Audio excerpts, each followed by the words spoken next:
Oh, welcome and thank you for joining. In this lesson, we'll explore how to operate with radical expressions. Our focus will be on multiplication and division of radicals. If we're multiplying two radical numbers with the same index, then these two numbers can multiply together and go inside the same radical. So in other words, we're going to say the nth root of a multiplied by the nth root of b equals the nth root of a times b. Similarly, if we are dividing two radical numbers, index has to be the same, then we can write this as the nth root of a divided by b.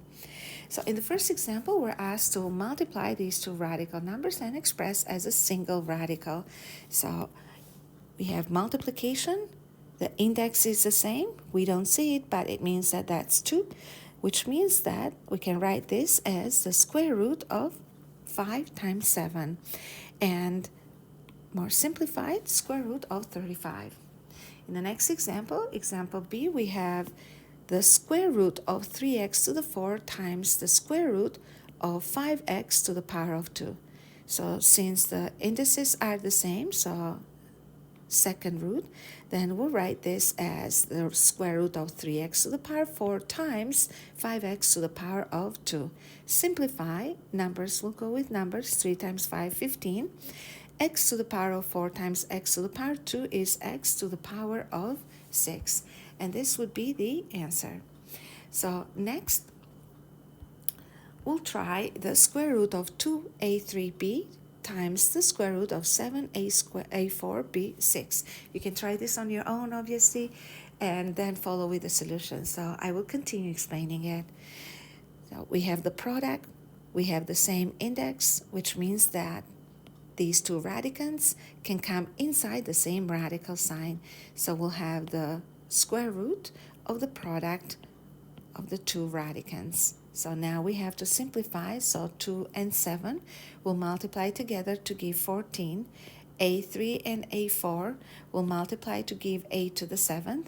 And b to the power of 1 with b to the power 6 will give b to the power of 7. So in the next example, example number 2, we have to divide and express the answer as a single radical. So we have the square root of 48 divided by the square root of 3. So that would be equal to square root of 48 divided by 3, or simplify the radicand inside. We have the square root of 16, and that equals 4. The answer is 4. So we didn't need to leave it in radical form because it became even simpler. So next example, we have the square root of 75x to the power of 6 divided by square root of 3x squared. Again, both are radicals with same index, index 2, which means that they can come inside the same radical. So we have 75 over 3, that's 25x to the power of 6 minus 4. 2, which is 4, and the square root of 25 is 5. The square root of x to the power 4 is x squared, so 5x squared would be the answer. Now your turn, try one more question. So we have the square root of 80a to the power of 4b divided by square root of 5b. So same index, which means they can come inside the same radical, and we have 80a 4b divided by 5b. So simplify, 80 over 5 would be equal to 16. A4 will stay A4, and the b's will simplify. So we can simplify a little more, that because we have the square root of 16 times a to the 4, which is basically the square root of 16 times the square root of a to the power of 4. Square root of 16 is 4. Square root of a to the 4 is a squared, and that would be the answer. So in the next part of this lesson, we'll look into pure and mixed radicals. Pure radicals are also known as entire radicals. In a pure radical, the radical number will have a coefficient of 1, which in other words means that the entire radical number is inside the radical sign. That's why we call it entire radicals, because there is no other number besides it. In a mixed radical, we have a mixture of a radical number and a regular number, so to speak. So we have the product of a number, a non-radical number with a radical, and that's why we call it mixed, because they're mixed together in a product. Now, a radical number is considered to be in the most simplified form if the value of the number inside the radical is the smallest it can be. So for example, this entire radical in here is not considered to be the most simplified because we can break this down into root 4, root 7, and that will change to 2 root 7. Now, this would be the simplified form of the radical square root of 28. So we want the expression or the number inside the radical the smallest possible.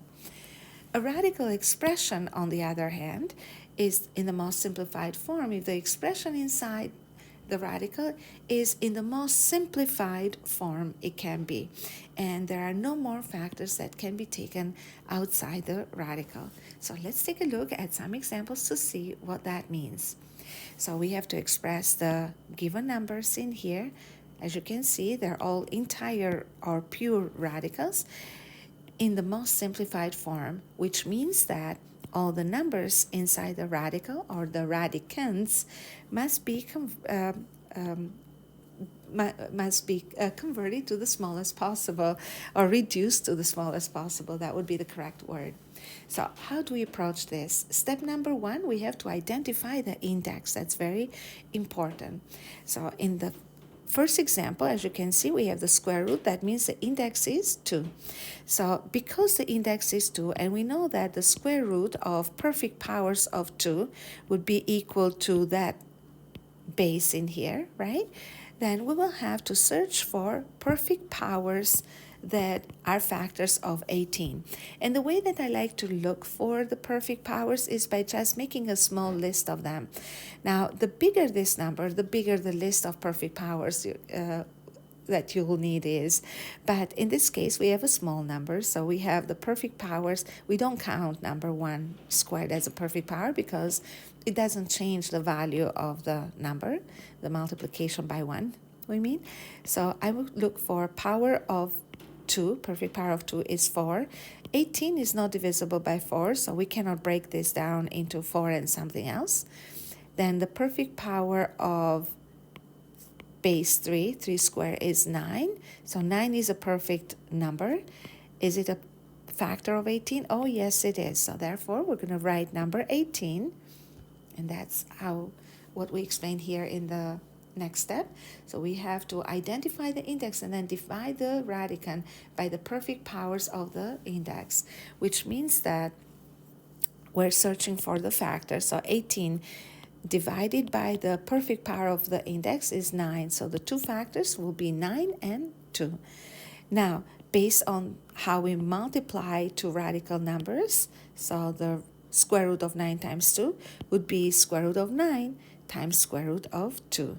So we can split them, and that allows us to find the square root of this perfect square, which is equal to 3 root 2.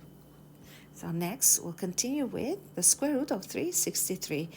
Now, if you understood the steps, always attempt to do them on your own. It is more interesting, and it's a richer learning experience because even if you get it right, obviously, it's exciting. But even if you get it wrong, then you will learn how not to make those mistakes, before you write a test. So the square root of 363. So if the index is 2, it means that we're looking for powers of 2. So we'll start off by listing all the perfect powers for 9, 16, 25 powers of 2, right? 36, 49. So you list them and you divide 363 by each of them to figure out what the other factor might be. And that's what we mean here in step number 2. And then in step 3, you will rewrite the radical number as a product of two radicals and simplify. So let's take a look at what we obtain in here. 363 is 121 times 3. Remember, 121 is perfect power of 2 with base 11, right?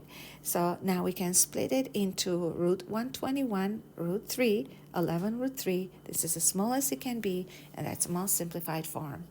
Let's go third root of 54. So the story changes here a little bit. So we have to identify the index is 3. So we're looking for powers of 3. So 2 to the power 3 is 8. 3 to the power 3 is 27. Now with small numbers, you cannot go above, let's say 54. 4 to the power of 3, that's 64. You don't need to actually go over this number, so check this number because it is bigger than the radicand, right?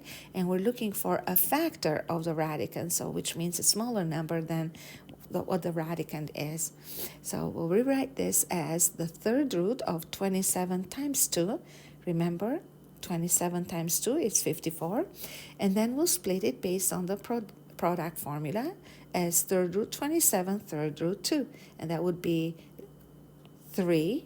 That's what we obtain from third root 27, is the third root of a perfect cube. So that would equal the base root, the third root of 2. Now, let's do one more example. Now we have index of 4, which means that we're looking for perfect powers of 4 to be the factors of 80. 2 to the 4 is 16. So 80 divided by 16 is 5, which means that we can write this as the fourth root of 16 times 5. I made a typo in here and I pre-wrote them, so we'll try to correct it. And that would be equal to fourth root of 16 and then fourth root of number 5. Now, fourth root of 16 is equal to 2, and this would be the fourth root of 5. We'll move on to our next example, which is the third root of the fifth root of 320. So now we're looking for the perfect powers of 5, right? So 2 to the power 5 is 32, and look no further because you can see that 32 is a factor of 320. So we'll break this down into 32 times 10. So 320 is 32 times 10, and now we'll apply the formula for the product of two radicals. So we have the fifth root of 32 times the fifth root of 10, and fifth root of 32 is 2 multiplied by the fifth root of 10. So moving on to our next example, example 4, we have to express as entire radical. So we're doing the opposite this time. We have a mixed number or a mixture of a radical with a regular or whole number, and we have to write it in radical form, which means that number 3 must be expressed in radical form first. And the radical form we're looking at is the second root or the square root. So in order to bring number 3 inside the radical, we need to bring number 3 to the power of 2. So step number 1 in this case would be to identify the index, which we did, and bring the number outside the radical to the power of the index. So we're going to bring number 3 to the power of 2. And then write this in radical form. So the square root of 3 squared would be equal to 3, and we still have the square root of number 2. So let's write this down. So we have the square root of number 3 to the power of 2 still multiplied by the root of 2. So these two are the same.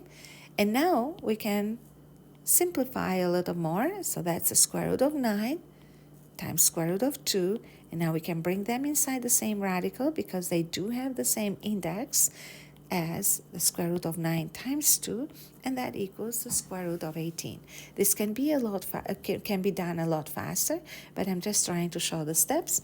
In case you're wondering what steps you need to show, it is important that you show this step in here and this step in here, or alternatively like this one here and this one here. It is the same thing.